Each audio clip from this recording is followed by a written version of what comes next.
acompañante.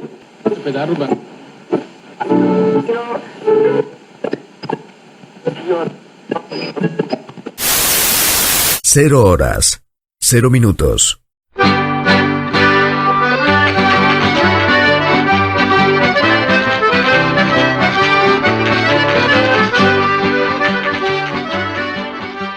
ABC, órgano de difusión de la Asociación Benéfica y Cultural del Partido de Corcubión.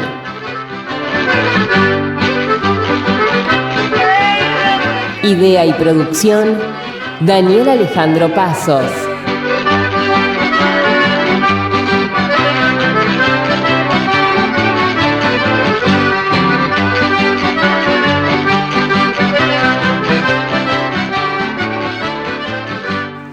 Producción general, ABC del Partido de Corcubión.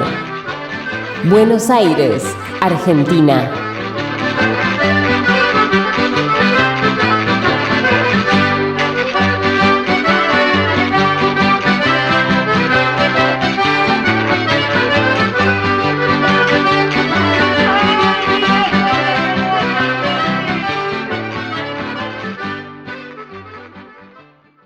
Hola, ¿cómo les va? Muy buenas noches. Feliz 2022 y la verdad que estoy muy contento, muy feliz de empezar otro año junto a ustedes en este programa que tratamos de hacerlo con todo el amor del mundo y de la mejor manera posible. Bueno, hoy es muy lindo el programa, no se lo pierda, porque vamos a hacer un viaje imaginario a través de Dumbría, uno de los ayuntamientos más importantes del Partido Judicial de Corcubión, donde se especifica en el turismo y tienen cosas muy interesantes y una sorpresa que es algo increíble. Escuchen este reportaje que vamos a tener con Ada González Fernández, que es la técnica de turismo del Ayuntamiento de Dumbría. Luego irá el Camino de Santiago, como siempre lo hacemos, que ya viene llegando a sus últimos capítulos. Ya pobre don Arquímedes ya no tiene más ganas de andar haciendo muchas cosas. Y después ya nos vamos, así que nos encontramos al final del programa. Les mando un beso grande y hasta dentro de un ratito.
tocalle gaiteiro, tiro liro liro, tiro liro la.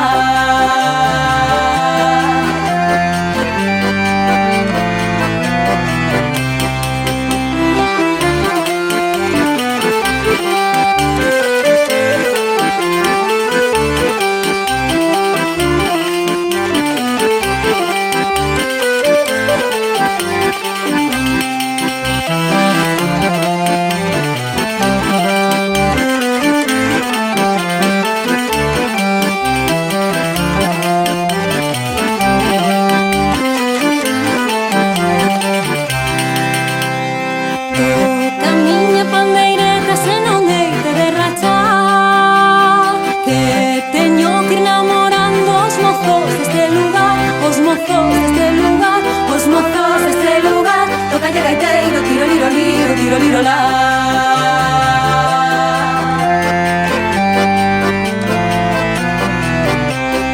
Gaiteiro de Santo Xusto, pon a tua gaita a tocar. Todas as nenas do povo xa se poñen a bailar, xa se poñen a bailar, xa se poñen a bailar. Tocalle gaiteiro, tiro liro liro, tiro liro la.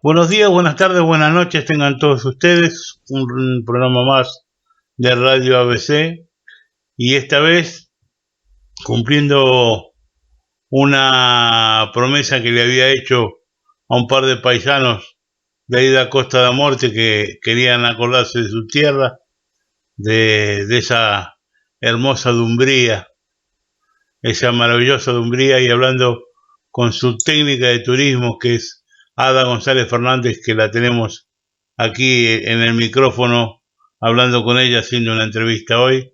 Así que bueno, Ada, muy buenos días, ¿cómo le va? Hola, buenos días. Pues muy bien, por aquí, por Terras Dumbriesas. La verdad que bueno, yo ya desde el año pasado venía buscando una entrevista con usted, yo ya la había hecho también con el técnico de turismo de Vimianzo y venimos tratando de hablar un poco con cada uno de los que representan, porque nosotros somos los representantes de la Costa da Morte aquí en Buenos Aires. Pertenecemos al ABC del Partido de Corcubión, de la Asociación Benéfica y Cultural del Partido de Corcubión, aquí en Buenos Aires, y tenemos una radio la cual predica y trata de hablar un poco de la tierra de los paisanos que todavía quedan aquí en Buenos Aires. Y nos gustaba hablar con usted y tratar de conversar un poco de esa maravillosa tierra que turísticamente tienen ustedes preparada, que la verdad que además me tengo que sacar el sombrero por la web que tienen, que la verdad que hay muy pocos pueblos que tengan una web tan bien preparada y tan bien hecha como Dumbría. Así que yo primero felicitarla por eso. Y segundo, bueno, que hablemos un poco de ese patrimonio que tienen ustedes, el arqueológico o el religioso, el etnográfico, el civil, el industrial. Pero empecemos por el arqueológico, que me parece que es uno de los más importantes, ¿no? Cuéntenos un poco. Sí. Bueno, antes de nada, darle las gracias, ¿no?, por los elogios, lógicamente, de cómo está Dumbría situada a nivel internet, ¿no?, a nivel de la web. Y en cuanto a los recursos, pues, que tiene Dumbría, ya usted bien ha visto que hay muchísimos recursos de diferente índole, al igual que gran parte de los ayuntamientos que integran, ¿no?, la Costa da Morte, que es una comarca muy rica en recursos. Pero sí que, empezando por el tema de arqueología, pues, por ejemplo, el primero del top, por así decirlo, sería el dolmen Pedra da Arca, que de hecho es un dolmen que incluso lo que es la piedra cubierta es como un marco territorial, ¿no? Los típicos marcos que los gallegos bien sabemos lo que son, que marcan lo que es los límites entre diferentes localidades o diferentes ayuntamientos. En este caso, lo que es la piedra cubierta es un marco territorial entre los ayuntamientos de Vimianzo y Dumbría. Y es un dolmen que la verdad es que lo bueno de este dolmen es que se mantiene intacto, a pesar de la cantidad de años que ha pasado desde su creación. Pues es uno de los pocos dólmenes que quedan que mantiene todas sus piedras, todas sus características físicas, ¿no? Porque algunos de los dólmenes, lamentablemente, pues han sido expoliados o en su día no había una protección, entonces pues le han sacado alguna piedra pues para cerrar una finca o bien para hacer una mesa de piedra en el patio de la casa. Y lo bueno es que este dolmen pues que se mantiene perfecto y es un dolmen de gran tamaño. Por ejemplo, el dolmen de Cabana Bergantiños, el dolmen de Dombate, es el más grande de Galicia, está considerado la catedral megalítica. Podemos decir que el dolmen Pedra da Arca puede ser considerado como su hijo, ¿no? Porque es un dolmen que también de gran tamaño, de unas características muy similares y que se mantiene intacto, es decir, sí que no ha sufrido ningún tipo de restauración todavía. No, y luego, bueno, pues también tenemos muchísimos castros, pero claro, la pena es que los castros todavía están sin excavar, pero también tiene su porqué, porque si uno excava el castro que tiene y no hay un planeamiento a largo plazo de su protección, el castro, una vez excavado, pues por tema de estar a la intemperie, por tema de actos vandálicos, pues se deterioraría. Entonces es mejor en tal caso esperar y tenerlo bajo tierra y luego pues cuando haya un planeamiento a largo plazo pues ya poder excavarlo y ponerlo en valor, como pasa por ejemplo con el castro de Borneiro en Cabana de Bergantiños, o sino también el castro de Porto do Son, el de Baroña. Claro. Hábleme un poco del petroglifo de Piedra Ancha, que me parece pues el petroglifo de Piedra Ancha, sí, la verdad es que es un gran desconocido, porque al estar en el Camino de Santiago pues no podemos señalizar ni hacer ciertas intervenciones, porque hay una protección, que el Camino de Santiago está protegido, entonces eso está justo a los pies del Camino de Santiago, entonces es un proyecto laborioso el ponerlo en valor, pero bueno, lo bueno es que está ahí, lo bueno es que se puede ver, sí que hay que saber dónde estás concretamente, está muy cerquita de lo que es la central de la fábrica, en este caso de Xeal, lo que era antiguamente Ferroatlántica, de carburos metálicos en Dumbría. Y es un petroglifo, pues es una gran mole de granito que tiene pues alabardas, cruces y escutiformes grabados en la roca. Sí que la principal característica de los petroglifos es que depende mucho de la luz del día para poder apreciarse mejor o peor, ¿no? Porque depende de si le está dando el sol en ese punto concreto para poder verse. Sí, estuve viendo un par de fotos aquí en la web, casualmente, y lo que veía es eso, ¿no? Que se tiene que ver desde un lugar específico para poder verlo, cada vez por el desgaste de los tiempos, de cómo fue desgastándose la piedra, ¿no? Ustedes también sí, aparte al estar en un lateral, al estar en un lateral y no al estar en una superficie horizontal, pues sí que le influye mucho más todavía lo que es el sol para poder verse. Por supuesto, por supuesto. Otra de las cosas que también me da curiosidad es que, bueno, parecía que toda esa Costa da Morte tiene toda su parte del Camino de Santiago, que es el Camino de Santiago hasta Fisterra. Ustedes ocupan parte del Camino de Santiago que va para el lado de Muxía, ¿no? O sea... Y no, para el que va para la parte de Fisterra también, claro. Claro, por las dos vías, claro. Claro.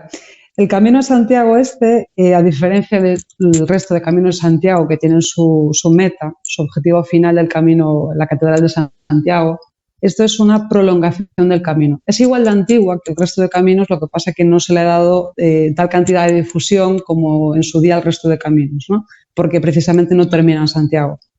es igual de antiguo y de hecho en el concello de Dumbría es donde está la bifurcación de ese camino, es decir, donde está el cruce, donde los peregrinos tienen que decidir hacia dónde quieren poner el objetivo final de su camino, ¿no? O bien hacia Fisterra o bien hacia Muxía. Entonces es ahí justamente en Dumbría, concretamente la localidad de Hospital, que se llama así porque antiguamente había un hospital de peregrinos, donde los peregrinos deciden si quieren ir hacia Fisterra o bien hacia Muxía. Y de hecho otra de las curiosidades, sí.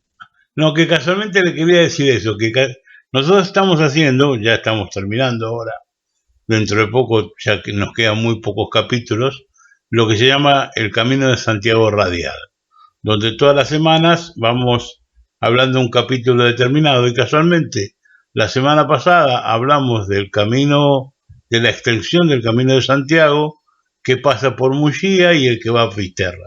Y casualmente hablaba, ¿no?, de estos hospitales de peregrinos que tienen ahí en Dumbría, ¿no?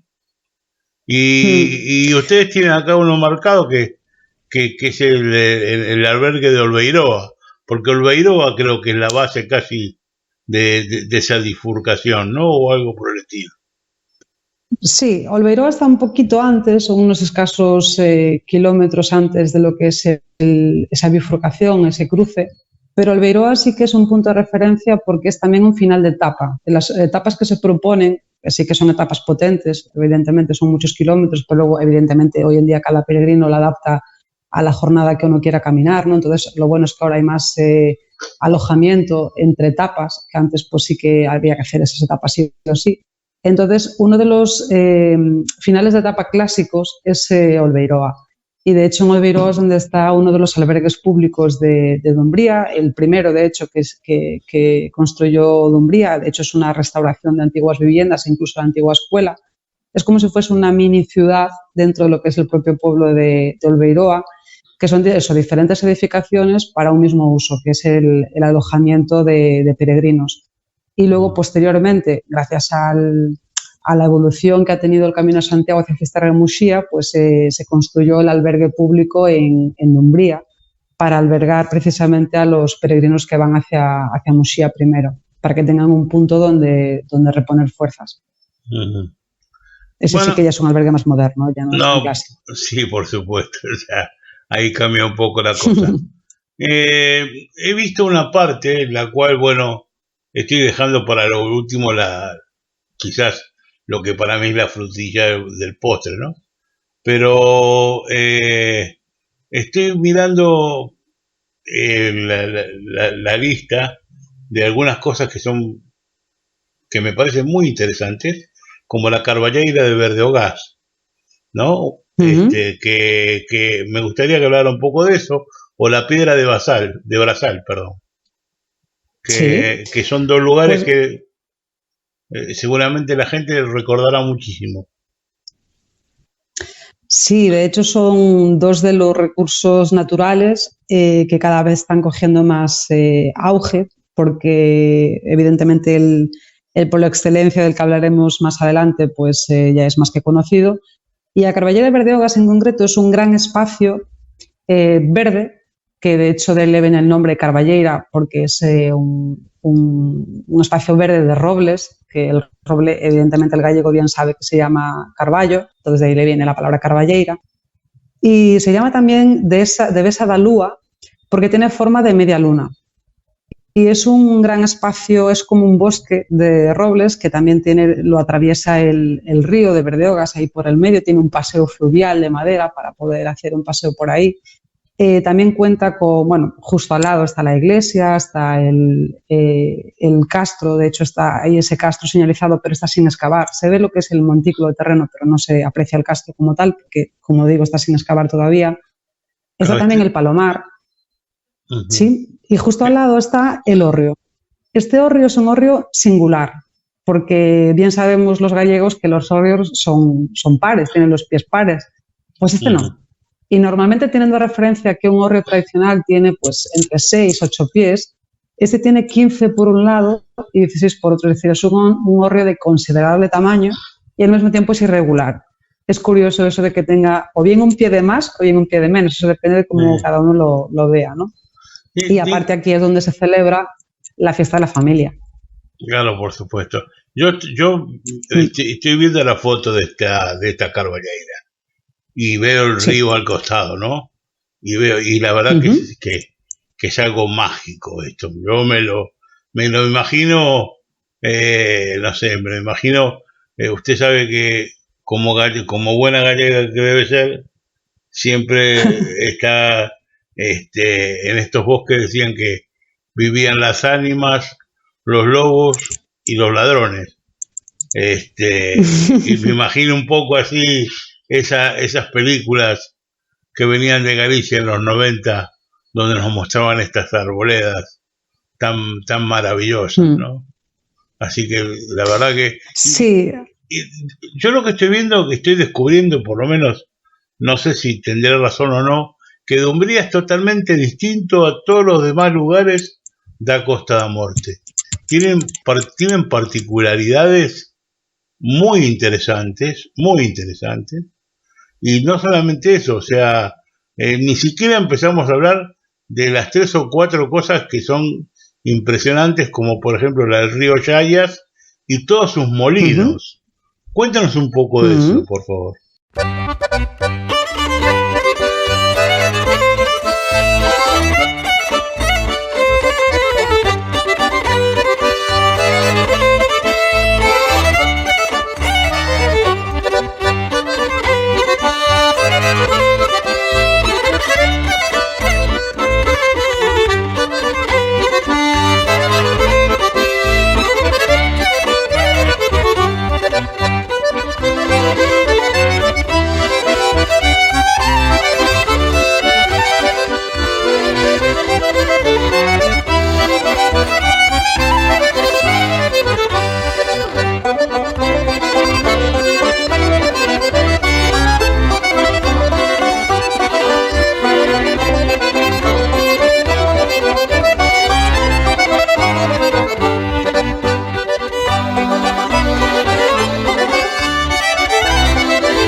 Bueno, pues el río Saya realmente es uno de las arterias principales, ¿no? de las que le permite vivir al concello de Dumbría, porque el concello de Dumbría es de carácter eminentemente interior. De hecho, el último puntito de costa que tiene el ayuntamiento es el Ézaro, simplemente. El resto es todo de interior.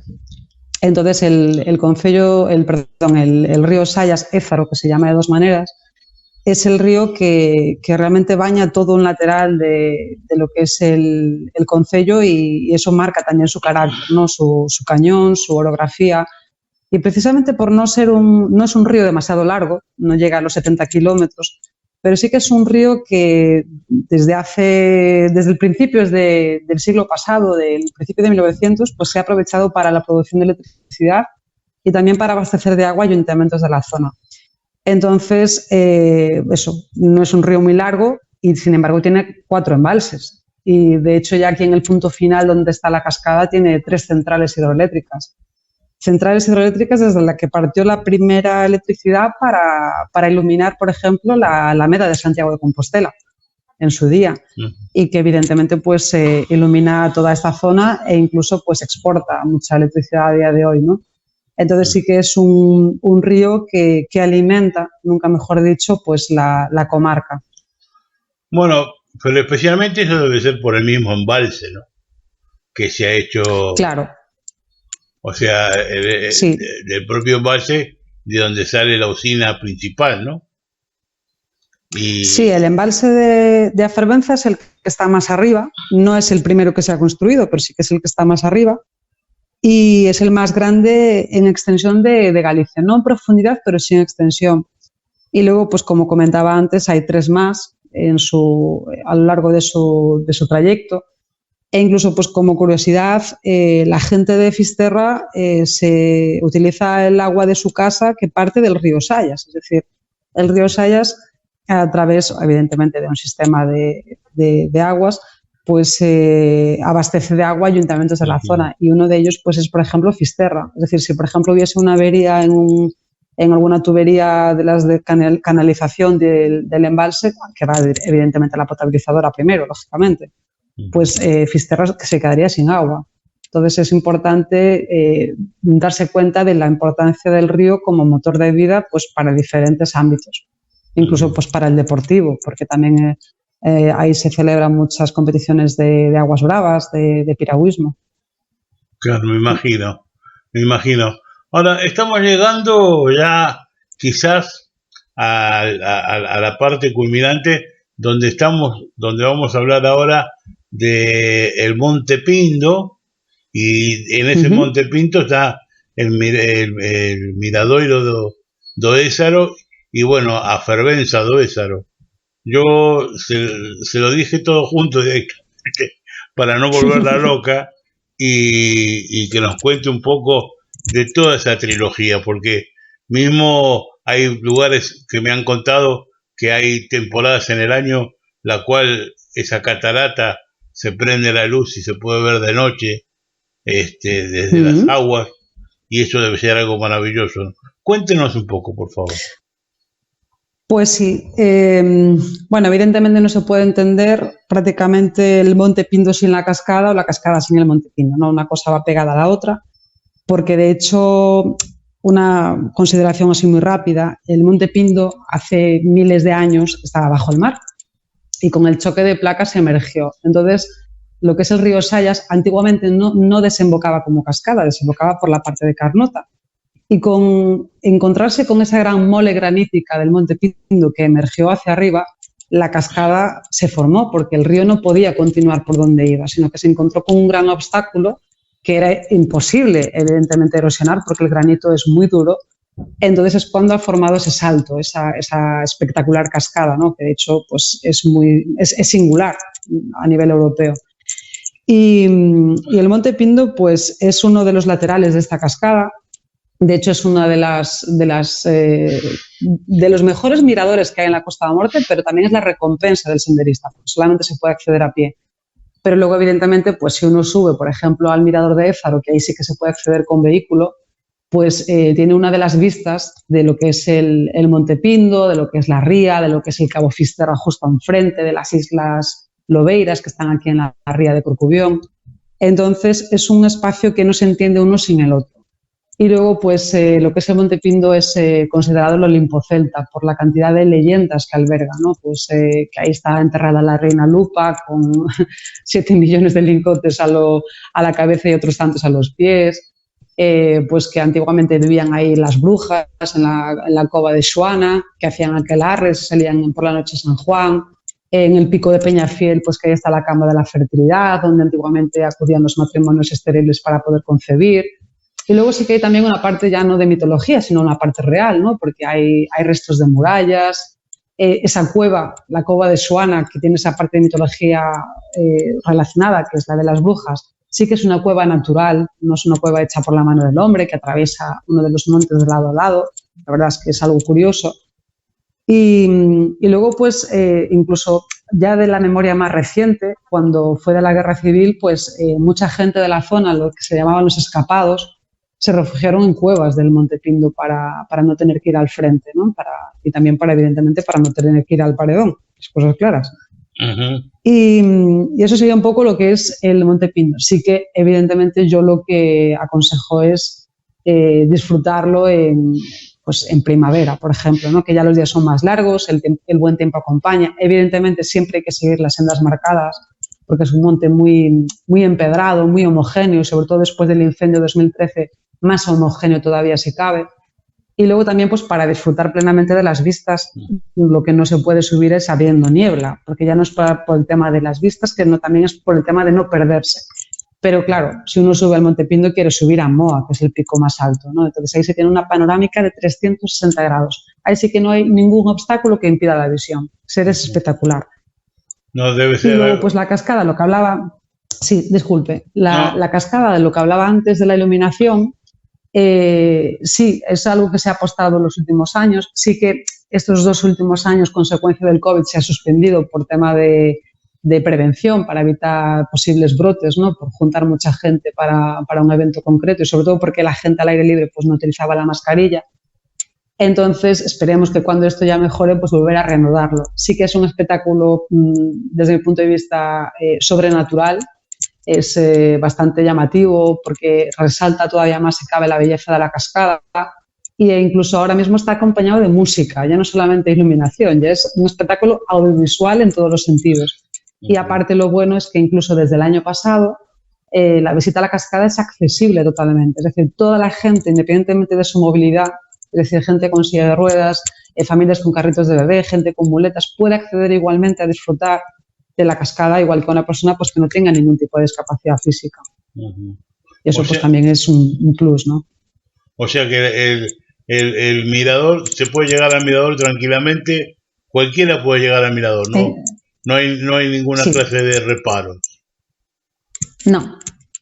La verdad sea que por una carretera o por otra, porque depende del vehículo, sí que es aconsejable ir por una carretera o por otra, pero sí que se puede llegar. E incluso hay aparcamiento de sobre arriba, no es un embudo porque la carretera tiene otro tipo de salidas, o sea que es totalmente para disfrutar para cualquier persona.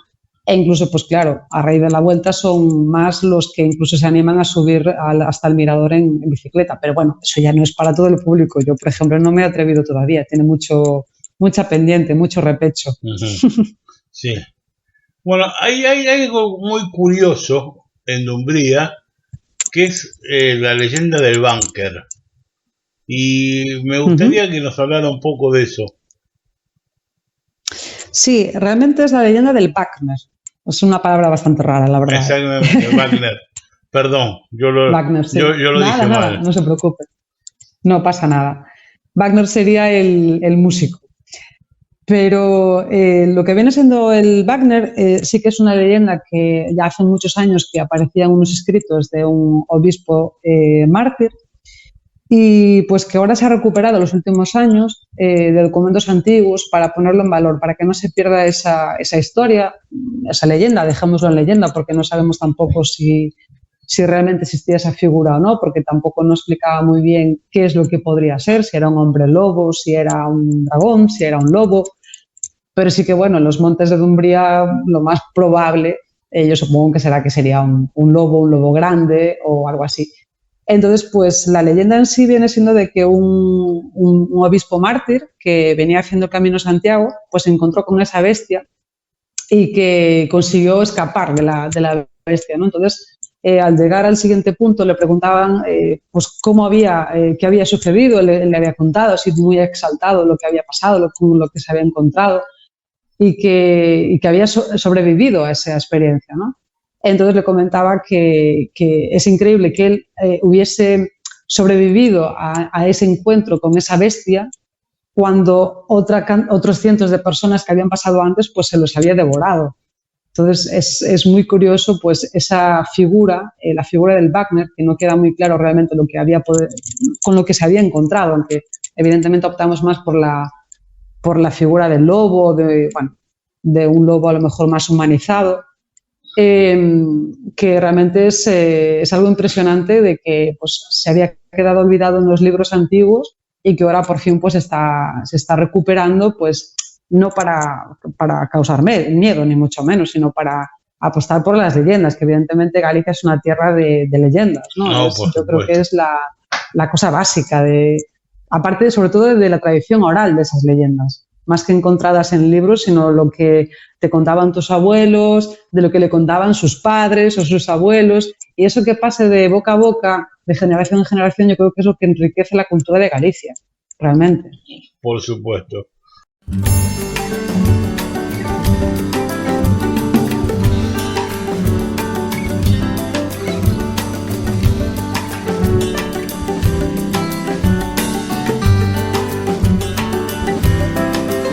Mata, mata, negra flor, o corpo da perdición.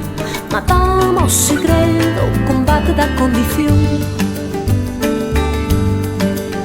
Mata, mata, negra flor, o corpo da perdición.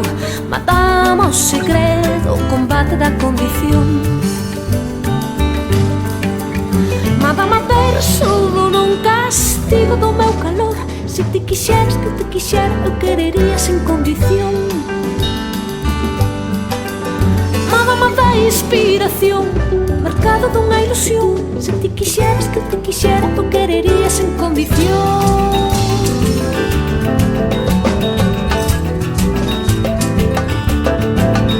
Mata-me canta o valor, con xuro de inspiración. Mata-me na noite, o ritmo da confusión. Mata-me canta o valor, con xuro de inspiración. Mata-me na noite, o ritmo da confusión. Mata-me verso do non castigo do meu calor. Se te quixeras que te quixera, eu querería sen condición.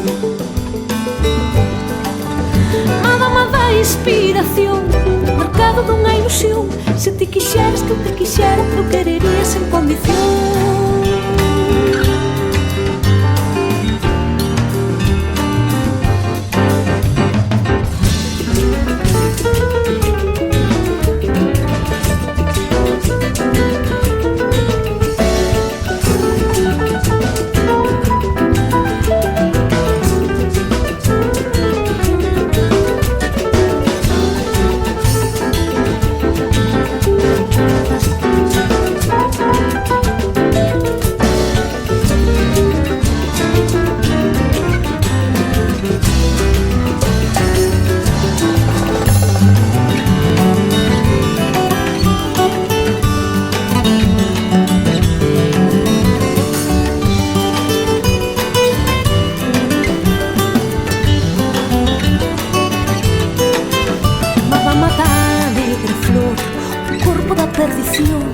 Matamos segredo, combate da condición. Madama canta o valor, con xuro de inspiración. Matama na noite, o ritmo da confusión. Madama verso do non castigo do meu calor. Se te quixeras que eu te quixera, eu querería sen condición.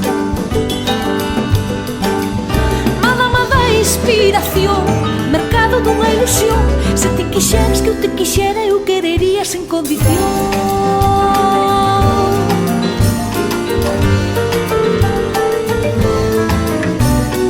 Dime nada máis.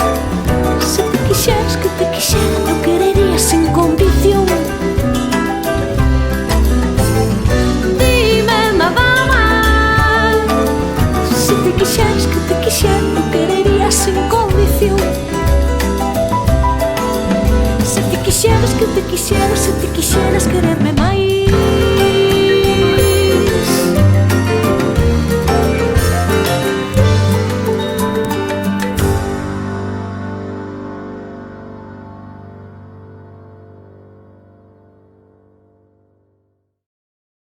Yo lo único que puedo llegar a decir es lo siguiente.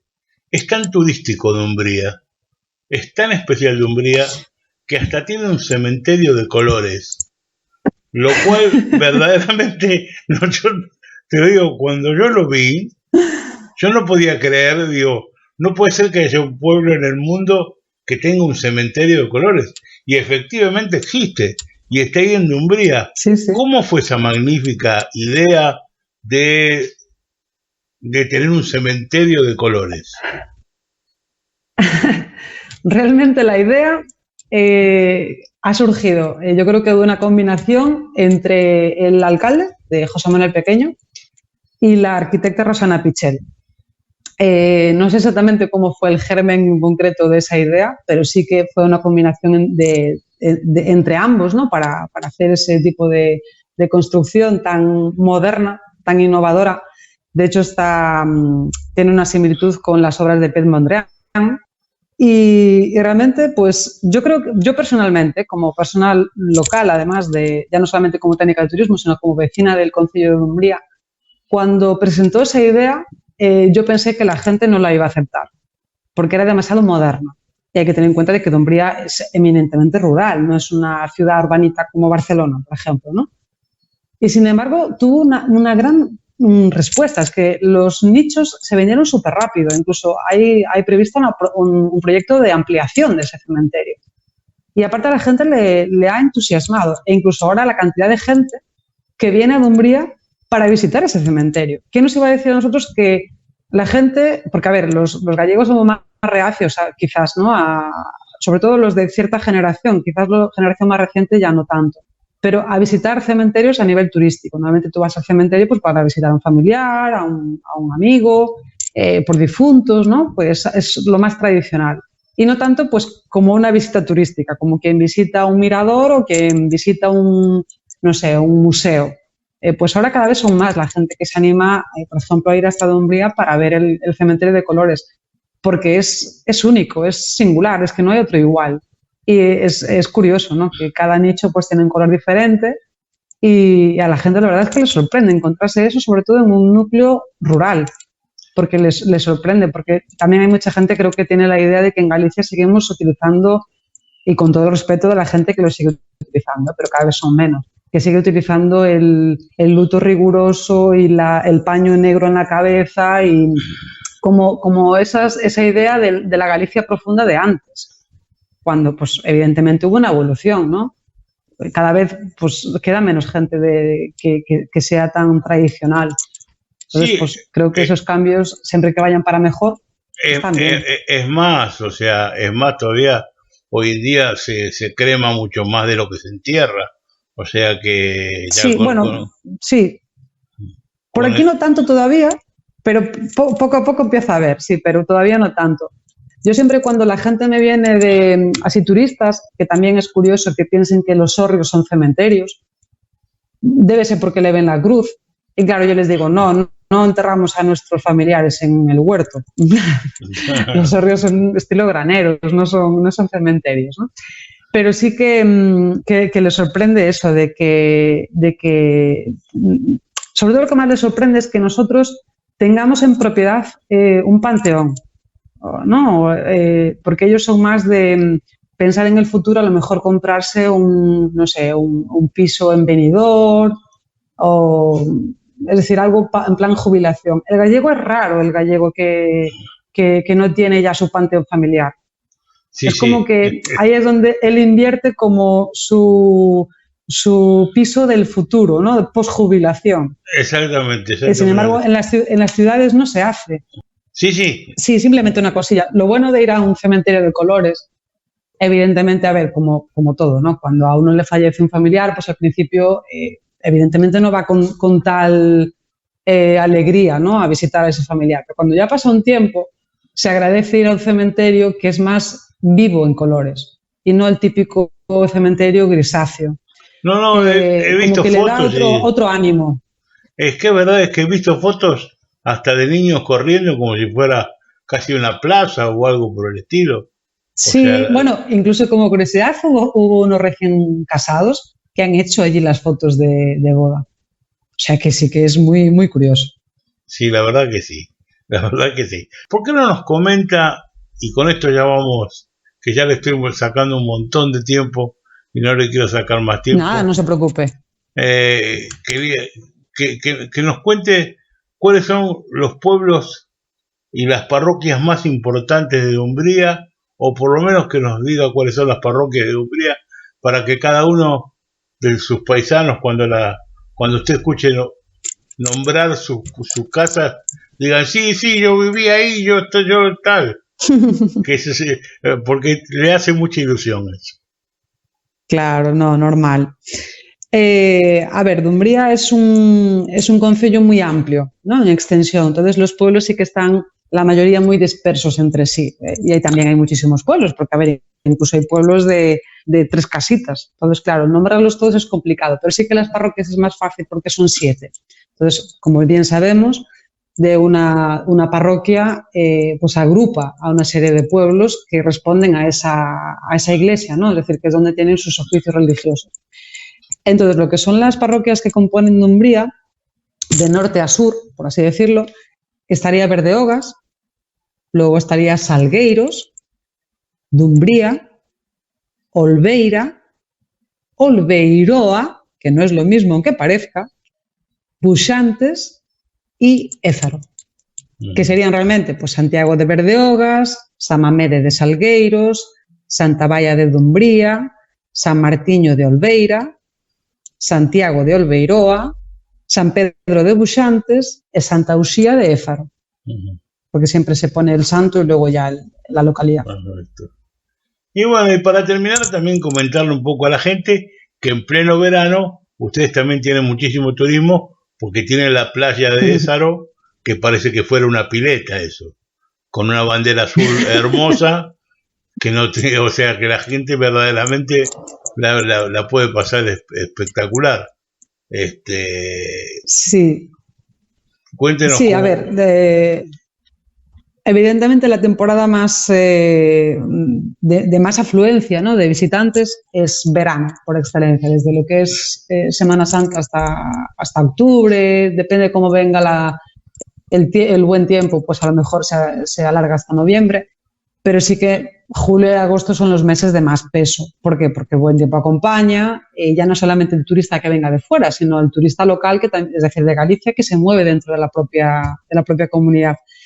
Entonces, sí que, por ejemplo, Ézaro es uno de los puntos de más afluencia de visitantes por varios motivos, claro, porque es donde está la cascada, porque es donde está el mirador de Ézaro, muy conocido gracias a la Vuelta Ciclista a España, por la playa, que, como hablábamos antes, es el único pueblo del concello que está bañado por el agua salada, es decir, del otro lado del charco estaríamos ahí, y luego también por la cantidad de eventos que se celebran relacionados con el deporte, pues campeonatos de España de vóley playa, campeonatos de piragüismo y slalom en el río, que hablábamos antes, la Vuelta Ciclista a España pues el año que toca, y luego también competiciones pues como el Gran Fondo Ézaro, que es una marcha cicloturista que ha nacido a raíz del primer año de la Vuelta, que trae a miles de ciclistas a participar, y hay que sumarle las familias y los acompañantes que vengan con ellos, claro.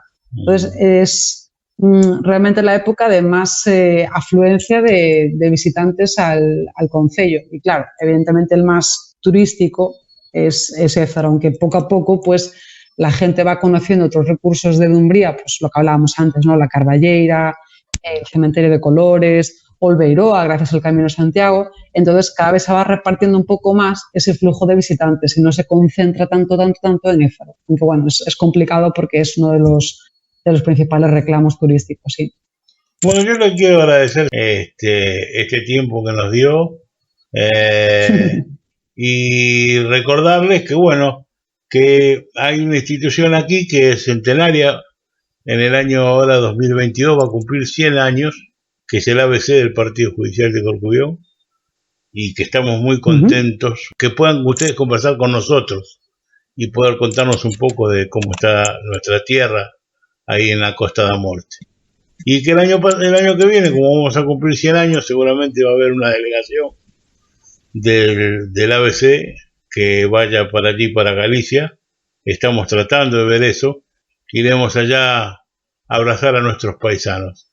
Así que desde ya muchísimas gracias por todo y bueno, quedamos a sus órdenes para cuando si ustedes vienen por Buenos Aires, las puertas del ABC están abiertas para todos ustedes, para todos nuestros queridos paisanos, están abiertas ahí en Vicente López o aquí en la calle Venezuela, a sus órdenes para lo que quieran. Pues yo quería darle las gracias a usted, Daniel, pedirle disculpas por la cantidad de veces que intentábamos hacer la entrevista y pues o por H o por B no se podía. Y también agradecer evidentemente al ABC Partido de Corcubión. Y pues también quería evidentemente darle un aperta muy grande para todos los galegos que están aí, que emigraron no seu día, incluso descendentes de galegos, a toda esa xente que sigue sentindo morriña pola súa terra, que espero que lles guste un pouquiño escoitarme falar agora na despedida un pouquiño en galego, e que fundamentalmente que daqueles non se olvidan da súa terra, seguramente Galicia tampouco se esquece deles, o sea que unha aperta moi grande, un bico ben forte, e que cando queiran, pois que Dumbría que o recebe cos brazos abertos. Moitísimas gracias por as súas verbas. Gracias. Hasta a próxima vez. Pues un placer e hasta a próxima. Hasta luego, gracias. Hasta logo.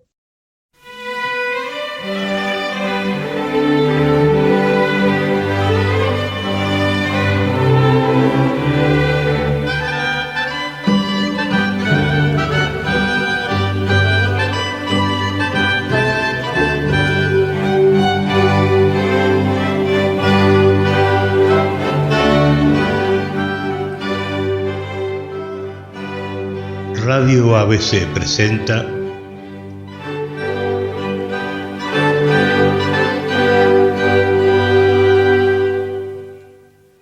El Camino de Santiago Radial.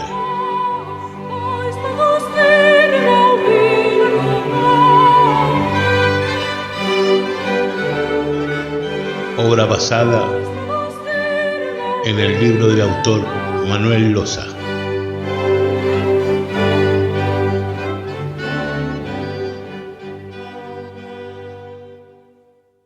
Don Arquímedes y su regreso a casa.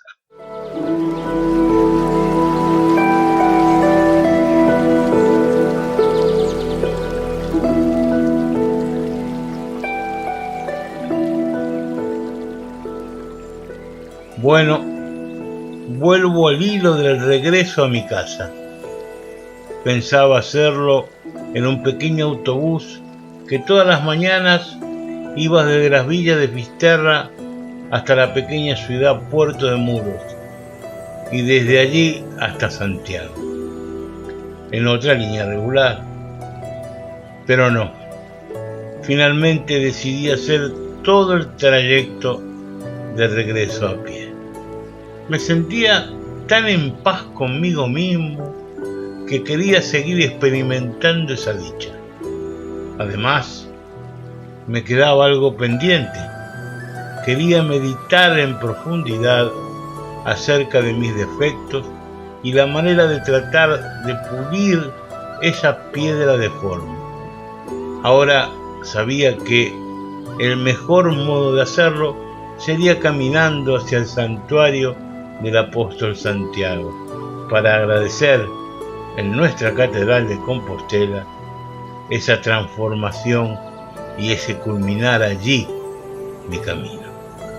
En el libro tercero del Códicex Calixtinus, que trata sobre la traslación del cuerpo del apóstol Jacob desde Jerusalén a la Galaecia, figura la población de Dungium, la actual Duio del municipio de Fisterra, donde los discípulos piden permiso, sin éxito, para enterrar allí el cuerpo del discípulo de Jesús de Nazaret. Bueno, manuscritos, crónicas, leyendas, en fin, todo se mezcla y de pronto no nos podemos aventurar a dar un testimonio fiel de mucho de lo que vamos descubriendo en la investigación. Como ya os dije, la historia es algo vivo que está en movimiento continuo.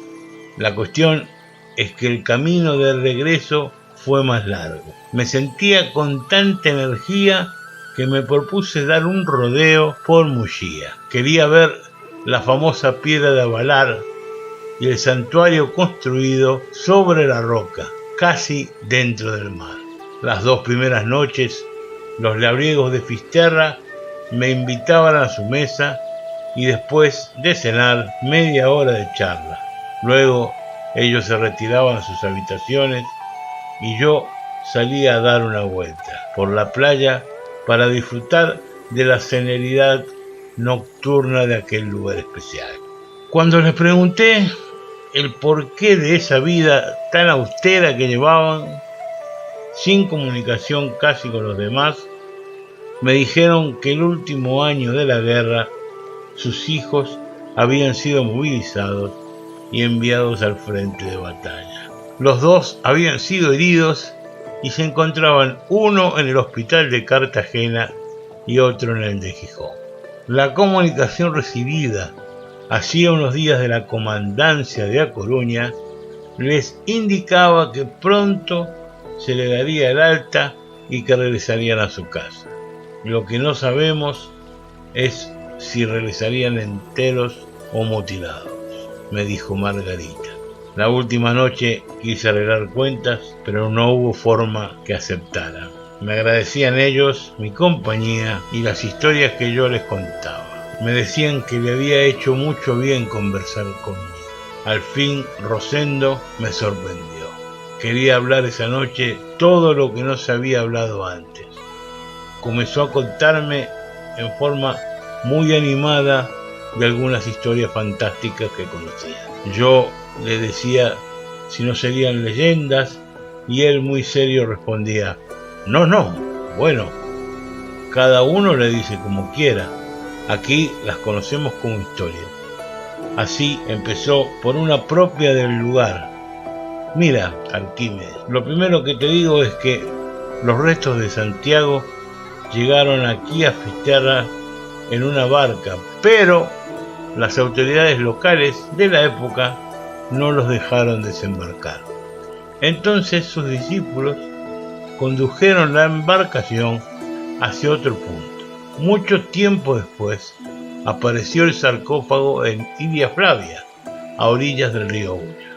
Y ahora te contaré otra historia de Muxía. En tiempos lejanos, en A Punta do Cacheilmo, existía un castillo donde vivía un señor feudal y su mujer, que tenían una hermosa hija llamada Florinda. Aprovechando que el padre de la joven estaba en el campo de batalla, un joven trovador llamado Bucerán le fue a cantar. Todas las noches la embelesaba con sus cantos y poemas y ambos se enamoraron. Cuando el señor regresó, le prohibió a su hija que se viera con el trovador. Entonces ella decidió por el aislamiento y se encerró en su habitación. Pero por las noches escuchaba el canto de su enamorado en la lejanía. El padre de la chica, furioso, le mandó a sus guardias que asistieran al joven y lo tiraran al mar. Al fin dejó libre a su hija, esperando que el tiempo borrase su recuerdo. Pero ella vagaba errante por las orillas del mar, clamando a gritos por su amado. A esas llamadas comenzó a responder una débil voz que procedía debajo del agua. Era Bucerán que la llamaba. Una noche que la muchacha estaba cerca de una caverna donde había sido arrojado el cuerpo sin vida del trovador, una tromba de agua la arrastró. Desde entonces hay quien dice que algunos días se oyen los cantos de 2 enamorados y a esa caverna le quedó el nombre de Bucerán. Como sabrás, en Muxía existe el santuario de la Virgen de la Barca, la primera iglesia que se construyó allí sobre la roca a orillas del mar es de la misma época de la Catedral de Santiago de Compostela. Fue reconstruida varias veces, pues el embate de las olas la destroza de tanto en tanto. En las proximidades está la piedra de Abalar, la enorme roca en equilibrio que, según hacia donde se incline, indica la inocencia o culpabilidad del que está encima. La piedra se mueve cuando quiere, no depende de la cantidad de personas que esté sobre ella. Si se balancea cuando no hay nadie en la roca, es señal de que algún hecho desgraciado va a suceder. Cuentan que una vez que quisieron robar en el santuario, la piedra se balanceó tan fuerte que asustó a los ladrones. ¿Y cuál es la historia de la barca o el porqué de la Virgen de la Barca, Rosendo?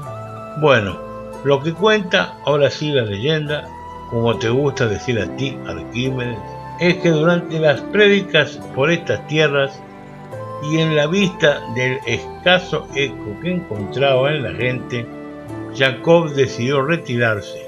Recaló en Muxía para aislarse y orar y rogar a Dios para que intercediera en favor de la atención de la gente a sus sermones. En esa situación estaba mirando hacia el mar cuando una barca misteriosa se le acercó de pronto con la Virgen María en ella, quien le dio ánimos, pero a la vez le pidió que regresara a Jerusalén, pues la misión que le había encomendado Jesús ya estaba cumplida. Sigue diciendo la leyenda que la barca de la Virgen era de piedra, lo mismo que la vela y el timón. Así se dice que a Pedra de Abalar es la barca, a Pedra dos Cadís es a la vela y el timón está representado por a Pedra dos Namorados, todo en las rocas próximas al santuario. En fin, amigos, estas fueron algunas de las historias que me contó el entusiasmo labriego. Es muy grato el recuerdo que guardo de esas dos seres tan fraternales que viven al pie del cabo del fin del mundo. Rosalía de Castro le dedicó unos versos al santuario de Muxía. Nuestra Señora da Barca ten o tollado de pedra. Ven o poidera ter doblo, miña Virgen, si quisiera. Antes de despedirnos, Margarita me dijo: te voy a pedir algo, Arquímedes. Cuando estés frente al santo sepulcro del apóstol Santiago, reza una plegaria en favor de nuestros hijos, Leopoldo e Inocencia, para que vuelvan pronto a casa, sanos y salvos. Y si te encuentras por ahí con algún contingente de militares, aléjate rápidamente lo más posible. Hemos sabido que están rastrillando otra vez los montes de la comarca de Bergantiños, Coristanco y otros lugares próximos, buscando desertores y furtivos. No es que te vayan a hacer algo a ti, pero una bala perdida te puede lastimar o matar. Sí, Margarita, sé que aún andan buscando fugitivos por los montes. Andaré con mucho cuidado. Eso fue lo último de la conversación con estos dos entrañables labriegos. En el próximo capítulo conoceremos más detalles del regreso de don Arquímedes a su solitaria casa en Monte Pedroso, Santiago de Compostela.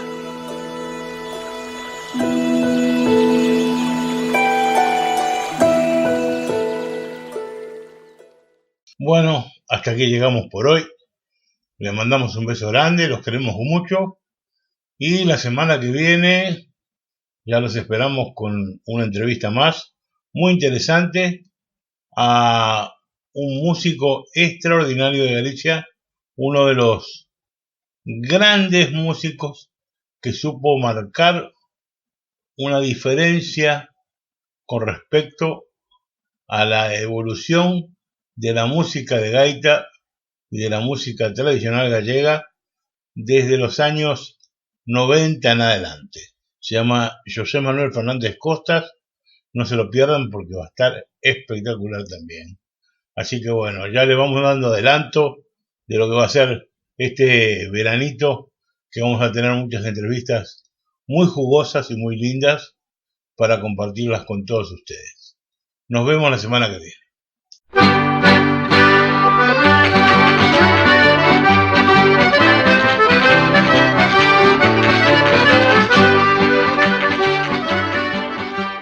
ABC, órgano de difusión de la Asociación Benéfica y Cultural del Partido de Corcubión. Idea y producción, Daniel Alejandro Pasos.